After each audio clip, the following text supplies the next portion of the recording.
Welcome to Hominind History Hub. If you love falling asleep to stories that whisper from the edges of time, the kind that breathe through ancient bones and cold winds, then stay close. Tonight, we travel backward, far beyond kings, cities, or even names, to a time when the world itself was an ocean of ice and silence, to an age when survival wasn't about comfort, it was about breath. Close your eyes for a moment. Picture the continent of Europe, 400,000 years ago. The air is heavy with snow, the sky a dull silver sheet. Mountains glow faintly under a pale sun that never warms the land. The forests are frozen, black pines locked in ice, rivers like glass, valleys swallowed by fog. It is a place of silence broken only by wind and the distant creak of glaciers. And somewhere in that frozen wilderness, a small group of humans moves slowly through the snow. They are not like us, yet they are part of us. Their brows are heavy, their faces broad, their muscles thick as rope. Their eyes, deep set beneath ridges of bone, glimmer with an ancient intelligence. They are Neanderthals, survivors of endless winters. But here lies the mystery that echoes through prehistory. How did they survive this world without reliable fire? To us, fire is so ordinary that we forget its magic. It waits inside our homes, obedient and safe, a servant that cooks, warms and glows. But for the Neanderthals, fire was a rare and unpredictable spirit. It came from the sky when lightning struck trees. It came from the earth when volcanoes breathed ash and flame. It came by chance, never by command. And when it disappeared, so did warmth, safety, and light. Still, they endured. Imagine their nights, the sky black and infinite, the cold pressing in like a living creature. They huddled together in the dark, wrapped in furs from reindeer and cave bears. Breath turns to frost on their lips. One spark could have changed everything, but the spark does not come. And so, their greatest tool becomes not fire, but each other. Body heat, shared warmth, patience, rhythm, the slow art of endurance. The caves they chose were not random. They understood wind, how it curled around cliffs, where snow drifted, where sound carried. They built shelters from bones and branches, layering hides to trap the heat that bodies made. Their homes glowed faintly from the warmth of breath alone. In the dark, the mind becomes sharp. They listen to the sound of the world, the distant footfalls of mammoths, the groans of shifting ice, the cry of wolves echoing through frozen valleys. Every sound was a story. Every silence meant something had changed. They did not waste movement. They knew when to hunt, when to hide, when to follow herds south as the snow deepened. They carried maps in their minds, not drawn on stone but remembered in muscle and instinct. This mountain, this valley, this bend in the river, all known by heart, passed through generations of memory. Their tools were simple yet perfect. A stone, flaked just right, could cut through hide or scrape fat from bone. Each spark made by accident while striking flint and pyrite must have fascinated them, a flash of light, a hint of the divine. But it would vanish too quickly before the mind could catch it. They must have wondered, how can something so small, so brief, bring such power? And perhaps, in their silence, they prayed to it, not with words, but with attention, because that's what survival was, attention to the wind, to the snow, to the rhythm of the seasons, to one another. Their children learned early how to stay still when predators passed, how to feel the air shift before a storm, how to dig into the earth for roots when the last dried meat was gone. And even without fire, they found warmth in the simplest thing: closeness. Families slept side by side, wrapped so tight that their breaths mingled. In the morning, when frost gathered on the walls, they rose together, moving like one creature. They didn't have words like ours, but their communication was full of life: gestures, hums, eye movements, small sounds that carried feeling. A grunt of hunger, a click for danger, a low hum to calm a crying child.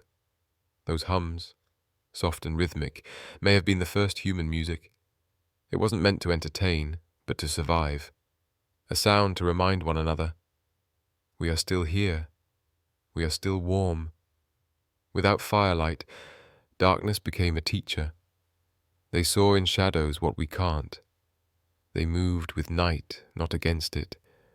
Their eyes adjusted, their minds expanded. They didn't fight the world, they joined it. This was their secret. Not mastery, but harmony. Where we seek to control nature, they learn to endure it. To bend, not break. To live within the storm, not escape it. Every generation carried that lesson deeper into blood and bone, until it became instinct, until it became us. And when you think about it, that's the real fire. Not flame, not heat, but the quiet decision to keep going, even in the longest night, even when the sky held no promise of dawn. The snow deepens, the light fades, and still the Neanderthals endure. Season after season, the cold gnaws at their bodies, carving strength into their bones. They move as the ice commands, south when the glaciers advance, north when the thaw returns. They follow herds of reindeer, mammoth and bison across the empty plains, marking the rhythm of the earth with their footprints. Hunger is constant. The stomach learns patience. The mind learns silence. Each hunt is a question of life or death. They don't chase their prey. They become part of the landscape. They crouch low in tall grass, still as stone. The air is filled with breath and fear. A spear made of ash wood, tipped with flint, trembles in a frozen hand. Then, a sudden movement, a rush, a cry. Blood steams on the snow. The kill means warmth for a time. They strip fat from the carcass, gnaw marrow from bone, store the meat in the cold earth. Fire would have made it safer, softer, richer. But without it, they eat raw. Their jaws stronger than ours, their bodies adapted to what we could not bear. The cold preserves what the flame could not. They are masters of the frozen world. Every valley, every sound, every gust of wind tells them something. They read nature like we read words. They don't need fire to see. They feel their world through memory and instinct. At night, in the cave, the darkness is total, but it is not empty. It is alive.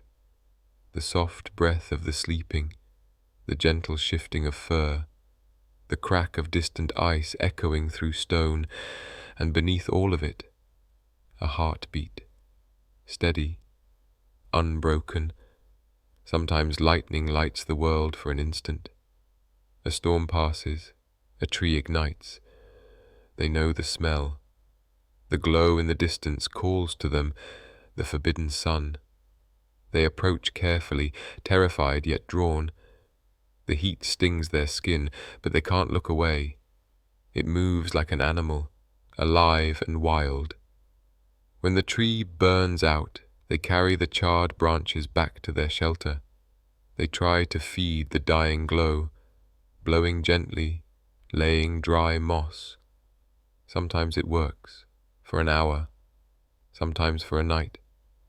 Then the last ember fades, and the darkness returns.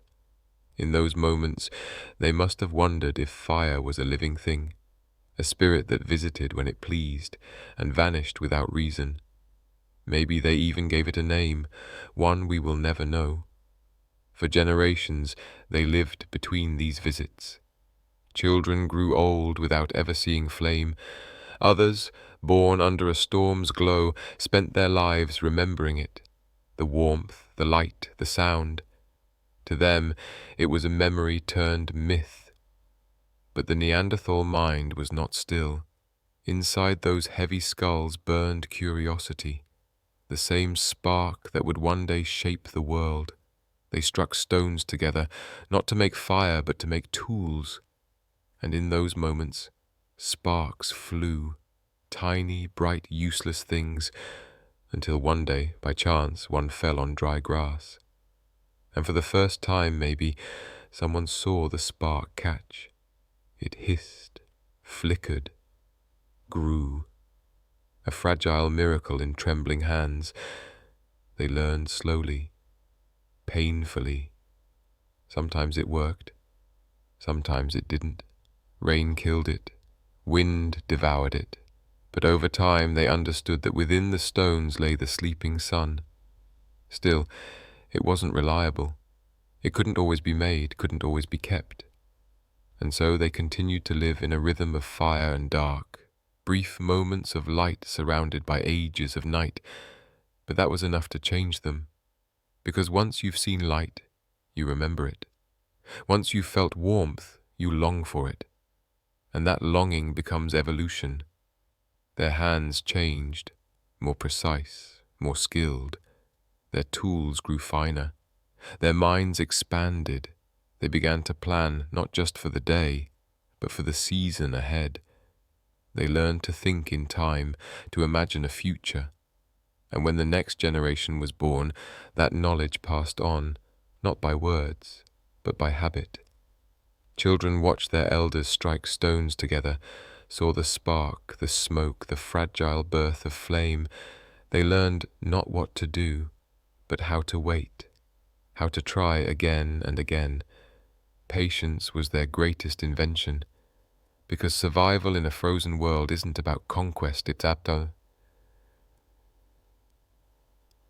about endurance. Fire came and went, the ice never stopped, but the Neanderthals kept living, kept breathing, kept trying, even when the stars froze above them and the wind tore through their shelters. They stayed, because that's what they were, stayers, beings of persistence, not progress. They didn't need a constant flame to survive. They had their bodies, their memory, their connection. They became the warmth they lacked. And when you look back through the fossil record, at the worn teeth, the soot-stained bones, the charred hearths, you see not a story of failure, but of courage, a story of beings who refused to disappear. When the world froze, they did not die, they adapted. When fire abandoned them, they made warmth from their own skin. When the night fell endless, they dreamed beneath it. We like to think survival is strength, but maybe it's love, love for life itself, for the next breath, for the next sunrise, even when it might never come. That was their secret. That's how they survived 400,000 winters without reliable fire. The cold never truly left them. Even when the world began to warm, it lived inside their bones, a quiet memory of endless winter. They learned to move with the seasons, to follow not just the animals, but the rhythm of the earth itself. In spring, they walked through blooming valleys, where rivers cracked open their icy skin. In summer, they rested in the shade of ancient forests, watching fireflies drift like wandering sparks. And every autumn, they began to prepare, not for celebration, but for endurance. You can imagine them now, families gathered beneath the mouth of a cave, stone tools scattered like fallen stars. A woman scrapes hide with a flake of flint, softening it into clothing for the months ahead. A man sharpens a spear by firelight, not a bright flame, but the last orange glow of a half-dead ember. Children huddle close, listening to the hiss and pop. That sound for them is not comfort, it's life. Because in the dark world outside, Everything is waiting. The cold, the hunger, the silence that devours all sound.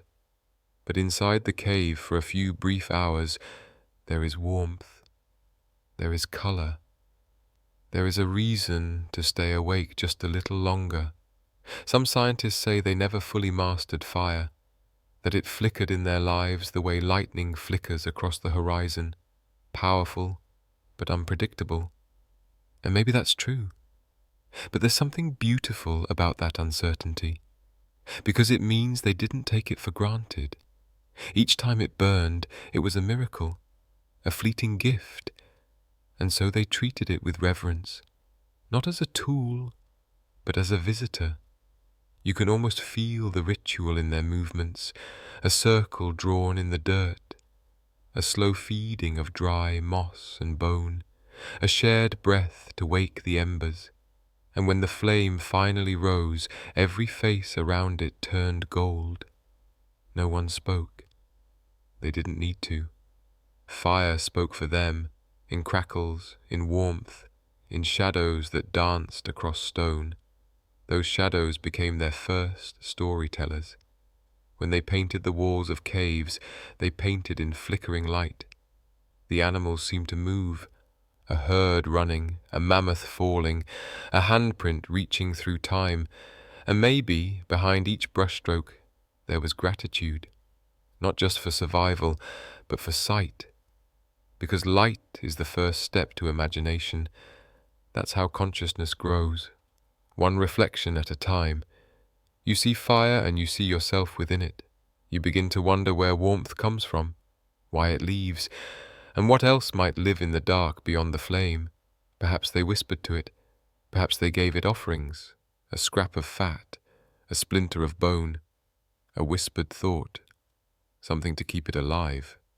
Because they knew, once it died, the world would return to silence.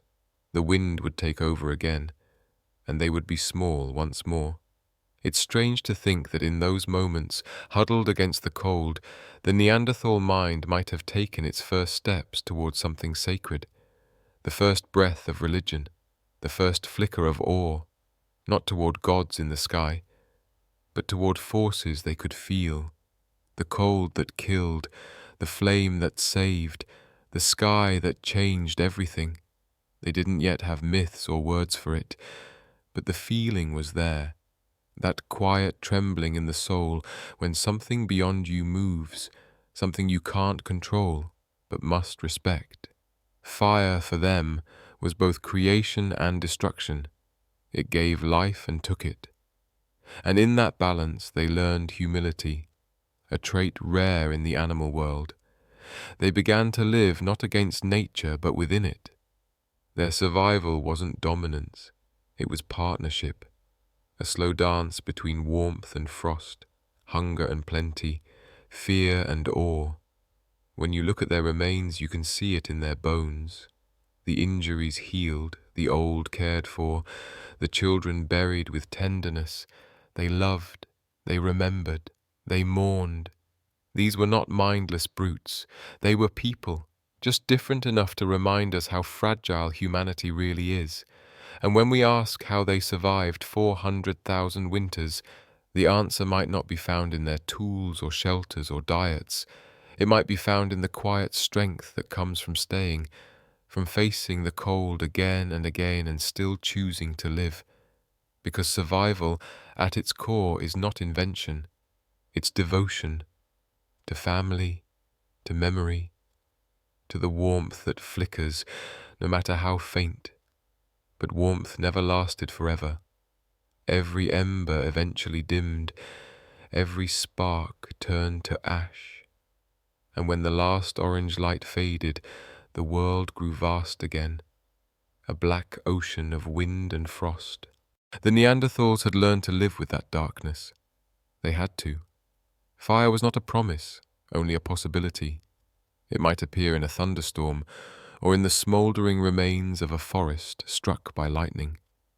If they were lucky enough to find it, they would carry it carefully, protecting it like an infant, keeping it alive with dry bark and breath. Imagine the weight of that responsibility. To walk for miles through snow, clutching a burning branch that could die at any moment. To sleep in shifts, guarding it through the night. Because without it, there would be no light, no warmth, no cooked food to soften the sinew of mammoth or bison. Without it, everything returned to the cold silence of stone. So they adapted. They built thicker shelters of bone and hide, sealed tight against the wind. They learned to hunt with precision, to track herds through snow so deep that even wolves turned back. They made tools sharper, heavier, fit for breaking frozen meat and cutting through ice. And when there was no fire, they ate raw, cold flesh, using the heat of their own bodies to survive another night. Their muscles grew dense, their bones thick as oak, their lungs larger than ours, filled with the breath of endless winter. Each generation carried the memory of frost in its blood, and yet something else grew inside them too, patience, a calm that only hardship can teach. They didn't rage against the storm, they listened to it, they moved with it.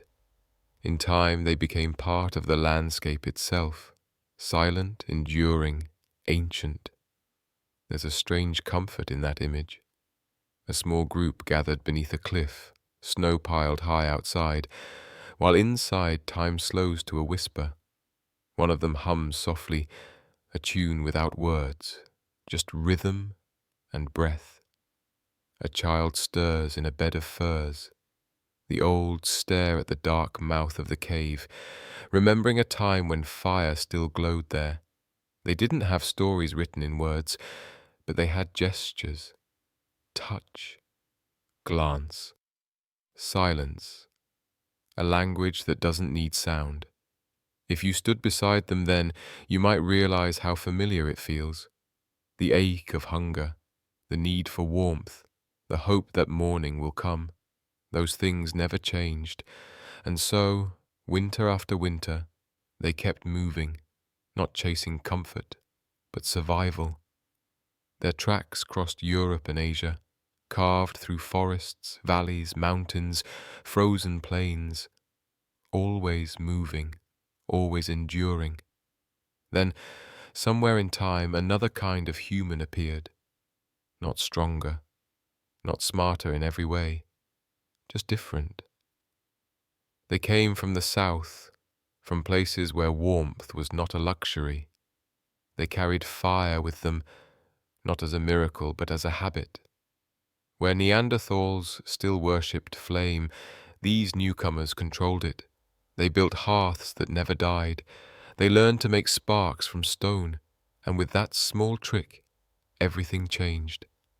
For the first time in history, one kind of human could make the sun rise at will.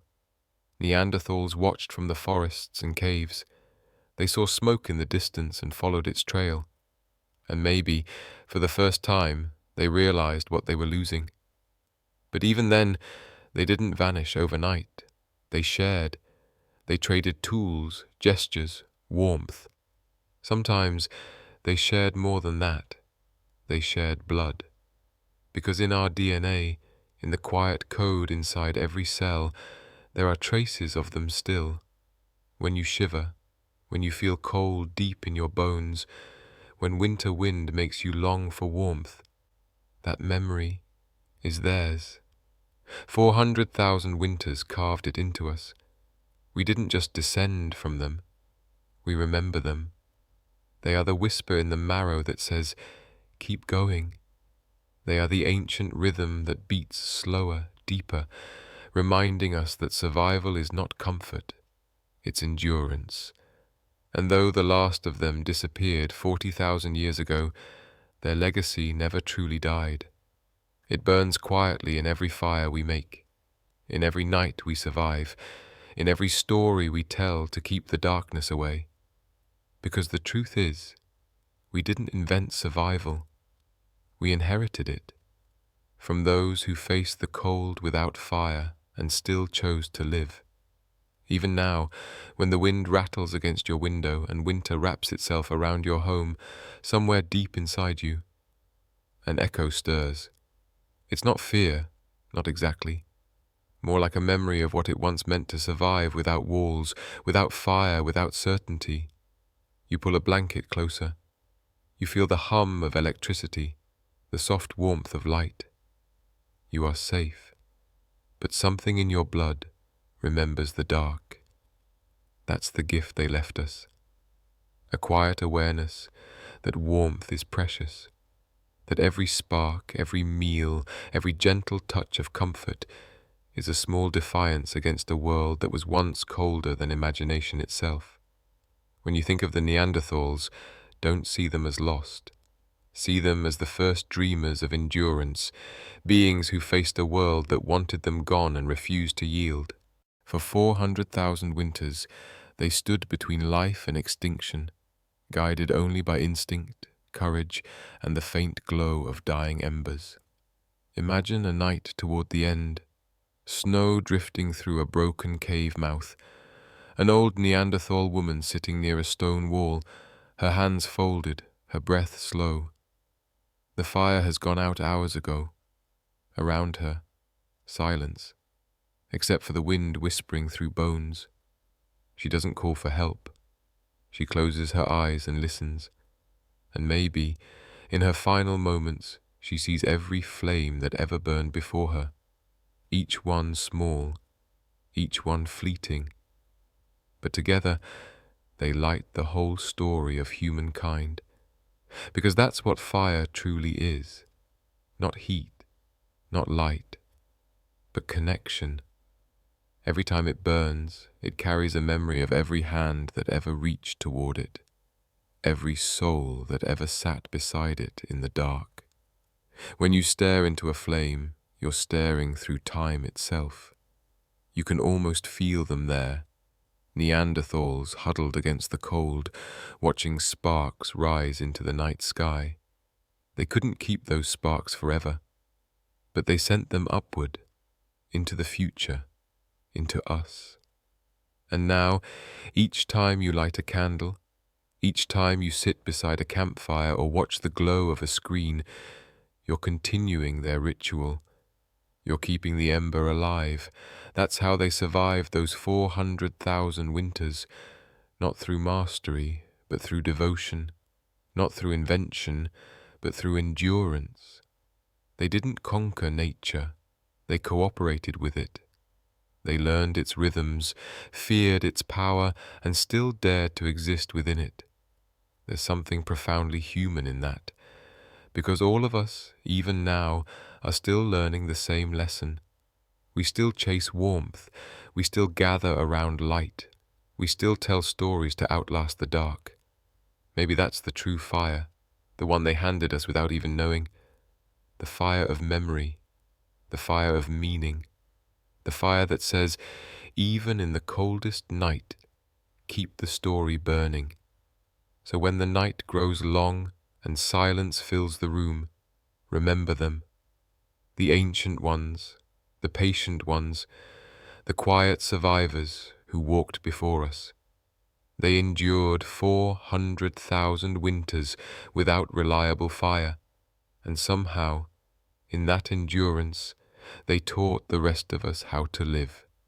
Thank you for listening, and welcome always to Hominind History Hub, where the oldest stories still whisper beneath the coldest nights.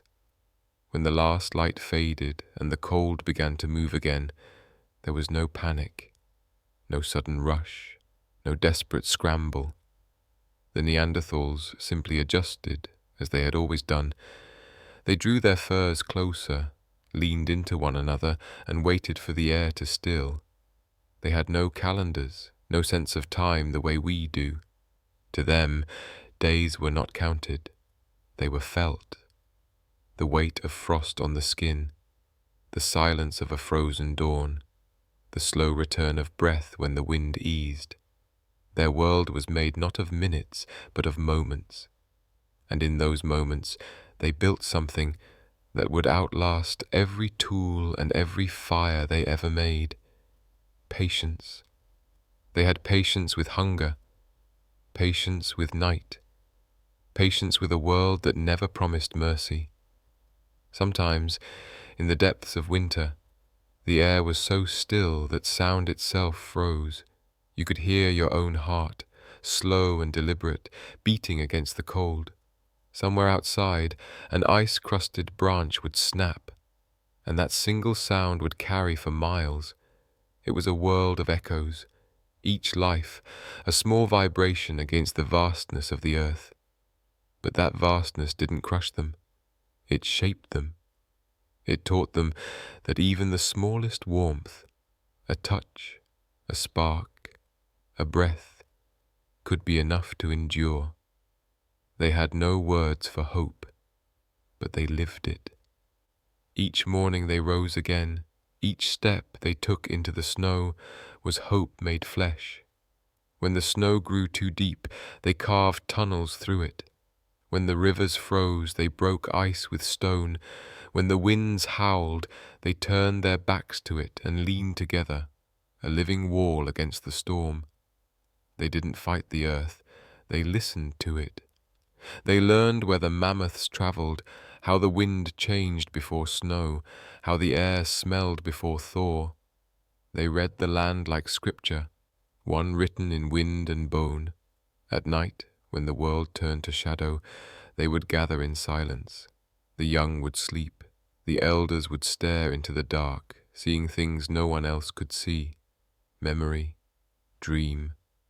The line between the two was thin. Perhaps they dreamed of warmth, not fire, but something deeper. A vision of spring, of green things, of rivers that ran clear. Dreams were their refuge, the only place where the cold could not follow. And sometimes, when dawn broke pale and blue, they would find a spark still alive in the ashes. A gift, a reason to begin again. The rhythm of their lives was slow, but it was sacred in its simplicity. Every breath was survival. Every heartbeat was defiance. They were not waiting for civilization. They were civilization, in its first, most humble form. A few souls against an endless world, finding meaning in endurance alone.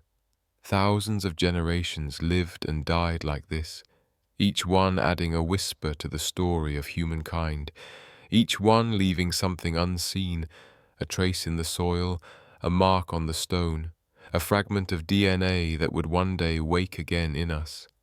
When you close your eyes now and you breathe in the quiet, you are closer to them than you think. The shape of your hands, the depth of your lungs, the weight of your thoughts, all of it is borrowed, ancient and familiar. We are not separate from them. We are their continuation. Their patience became our peace. Their endurance became our memory. And their silence became our understanding. The earth turned slowly, as it always does. The glaciers moved, the forests shifted, and one day the fires became easier to make. But even then, the lesson remained. Warmth is not permanent, comfort is not promised, and life is a brief, miraculous spark. So when the night grows long and the noise of the world fades, listen closely. Beneath the hum of modern life, beneath the glow of your walls and screens, their rhythm is still there, a pulse in the quiet, a memory in the marrow. They survived 400,000 winters without reliable fire. They survived because they knew something we've almost forgotten, that survival is not about power or mastery or control. It's about balance, acceptance, endurance. And maybe, when your breath slows and your thoughts begin to drift, you can feel a small ember still glowing somewhere inside you. It doesn't burn brightly. It doesn't need to. It just exists, the same way theirs did, small, stubborn, eternal. This is how they lived. This is how they endured. And this is how, even in the softest corner of the night, their story still burns. Sometimes, the nights stretched so long that dawn felt like a story told to children. The cold could last for weeks without break, a slow, suffocating silence that wrapped the land in glass. Even the rivers stopped moving, locked under ice so clear you could see the fish sleeping below. In that stillness, the Neanderthals learned another secret of survival: stillness itself. Movement wasted heat, wasted energy. So they learned to wait, to slow their pulse, to rest their thoughts, to become as quiet as the stones around them. They were not frozen statues, they were living patients. Their minds adapted to calm, not the restless thinking of modern life, but a deeper calm that accepted what was. If snow fell, it fell. If the wind howled, it howled. If the fire died, they did not curse the darkness. They listened to it. They understood something we have long forgotten, that not everything needs to be fixed. Some things only need to be endured. There is peace in that kind of surrender, not weakness, but wisdom. The wisdom that comes from knowing that you are small, but that smallness does not mean insignificance. It means belonging, because the Neanderthals belonged to the earth in a way we rarely do now. Their shelters were made from the bones of giants, mammoths whose ribs arched into doorways, tusks curved into frames. Their blankets were made from the same creatures that fed them. They lived within the cycle, never above it. Every death gave life. Every meal carried gratitude. Every hunt ended with silence, not celebration, a moment to acknowledge the life that was taken, the balance that was kept. And maybe that is why they lasted so long. Not because they conquered nature, but because they respected it. Their world was not gentle, but it was honest. The earth never pretended to care for them, yet it gave them everything they needed, if they listened closely enough.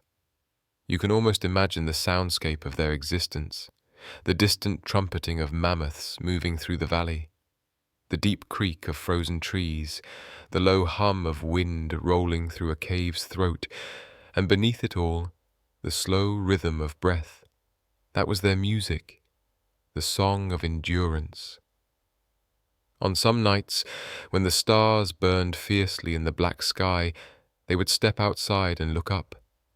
They didn't have words for constellations, but they knew the patterns. They watched the stars drift across the heavens, marking the slow passage of the year. And in that vast silence, they may have felt the same thing you feel when you look up at the night sky: wonder. A quiet, wordless realization that you are part of something larger. Even without stories, they carried meaning. Even without gods, they carried reverence. Even without fire, they carried light. Because light is not only flame, it is memory. It is connection. It is awareness itself. And somewhere in their long winter nights, something in their minds began to shift. They began to imagine not just what was, but what could be. A better shelter, a gentler day, a moment of warmth they could create themselves. Maybe that's where the idea of fire began, not in the hands, but in the mind. An idea first dreamed before it was ever made, and that, perhaps, was their truest survival, the ability to dream in the dark. Because when everything around you freezes, the only warmth left is imagination, and imagination, once lit, never truly dies. As the ages passed, ice moved like oceans. Mountains cracked, valleys filled, and the world reshaped itself again and again. But through it all, small bands of Neanderthals wandered, following herds across the white horizon, moving with the rhythm of the land. They carried little with them, stone, bone, memory. Their lives were not about collecting things. They were about collecting warmth, moments, faces. They remembered where the sun touched a cave at midday. They remembered which stones sparked best against one another. They remembered the faces of their dead, and sometimes they returned to those places again, laying flowers made of grass and feather. In their grief, they became more human than we often allow ourselves to imagine. They knew loss, and they understood care. To tend the sick in a frozen world is to share a piece of your own life. It is the purest form of giving. And so they did. One tended another, one fed another, one held another as breath slowed and silence grew. That was their warmth when fire failed, each other. It is easy to think of them as primitive, but what could be more advanced than empathy? To feel the pain of another being and choose to stay beside it, that is civilization in its first light. When you close your eyes and listen to the quiet around you, imagine their hearts beating beneath layers of fur and stone, each pulse a small act of defiance against extinction, each moment of tenderness a spark stronger than fire. In this way, they outlasted the cold for 400,000 winters. They endured not by changing the world, but by understanding it. They lived as part of the breath of the earth, and when they were gone, their breath remained in us. We are, all of us, walking archives of their patience, our hands still shaped by the stones they carved, our instincts still tuned to the whisper of wind before storm.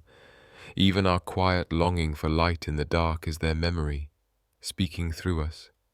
And when the final Neanderthal closed his eyes for the last time, somewhere a new kind of human was striking two stones together, watching a single spark catch and bloom. Fire at last would become reliable, but something of the old world would vanish with it. The silence, the stillness, the slow rhythm of life measured not in years, but in winters. When you think of them, don't see failure, see completion. A chapter that taught the rest of us what endurance means. Because endurance isn't about victory, it's about continuity. It's the soft promise that life will go on, even when comfort fades. And every night that you close your eyes in safety, every breath you take in warmth, you are fulfilling that promise. You are the continuation of those who survived without flame. You are the living answer to the question that echoed through their long frozen nights. Can we endure?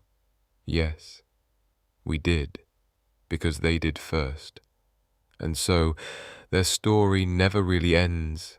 It lingers in the hush between heartbeats, in the calm after the storm, in the faint light behind your eyelids as you drift towards sleep. The earth still turns, the stars still burn, and somewhere in that deep and ancient memory that hums beneath every human dream, the Neanderthals are still there, quiet, patient, waiting beside a dying ember, whispering the oldest truth of all. Survival is not fire, it is faith. And now, as the world outside your window grows still, you can feel what they once felt, that ancient quiet between the wind and the snow, the hush that lives beneath all human noise. You are breathing the same air they breathed. You are watching the same stars they saw. Each one a spark that burned above their shelters. Each one a reminder that light can exist even when the cold seems endless. Close your eyes and imagine a small circle of them sitting together in the dark. The wind moves softly through their hair, the sound of it mixing with breath, with heartbeat, with time. A child leans against her mother's shoulder, an elder hums a tune too quiet to hear, and the world, for a moment, feels warm again. No one speaks of the future. No one needs to. Because in that small circle of silence, they have already found it. The secret that keeps everything alive. Not fire, not tools, but care. The kind that reaches across ages and bloodlines to touch your life right here, right now. As you listen, you are part of that circle. You are sitting among them, feeling the same gentle pulse of life that never stopped. So breathe slowly. Let the warmth of their story settle over you like snow. The world will keep turning. The stars will keep burning. and the memory of their endurance will keep you safe in your sleep tonight, because somewhere in the oldest corners of your mind, where instinct meets dream, a Neanderthal heart is still beating, steady, quiet, unbroken. It beats for you. It beats for all of us. And in that rhythm, you can rest. You can let go. You can sleep. Good night from Hominind History Hub, where the past still breathes and never truly fades.